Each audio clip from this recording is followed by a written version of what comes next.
Hi, I'm Tori Cole. Today we are in Fort Smith, Arkansas at Ross Pendergraft Park.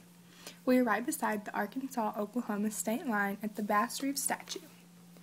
Bass Reeves was sculpted by Harold T. Holden. Harold T. Holden received the Lifetime Achievement Award from the Oklahoma Sculpture Society and was also inducted into the Mountain Oyster Club as a lifetime member in 2000. Holden is famous for his ability to capture and express the spirit of the West. In 1838, Bass Reeves was a born slave.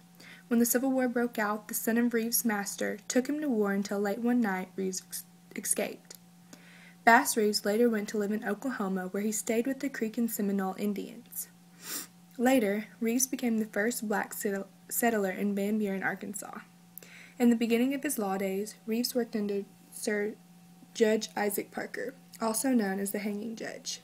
The famous hanging quarters where Sir Isaac Parker hung his many victims is placed no more than 500 feet behind the statue of Bass Reeves in Ross Pendergraft Park.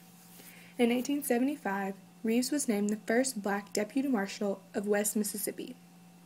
Bass Reeves was known for going and capturing many famous gangs and thieves such as the Tom Story Gang. Later, Reeves went out to catch his own son and minister.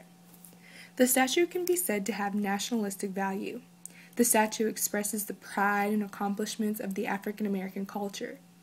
It is here to celebrate an African American who overcame the odds and became a successful lawman with a record of over 3,000 arrests and only 20 deaths in his deputy lifetime. This statue also has biographical and iconographic approach by presenting the accomplishment of Bass Reeves, but can also have some autobiographical expressions by showing Holden's love for expressing the West in his art form. This 3D figure stands over 25 feet tall.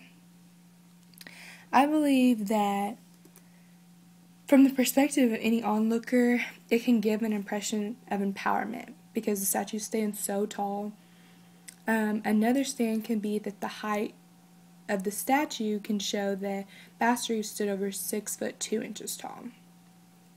Holden has created this piece to not only be realistic, but by resembling the actual appearance of Reeves, but also in a naturalistic way by showing Reeves' horse and dog in a way that we would almost expect to see them.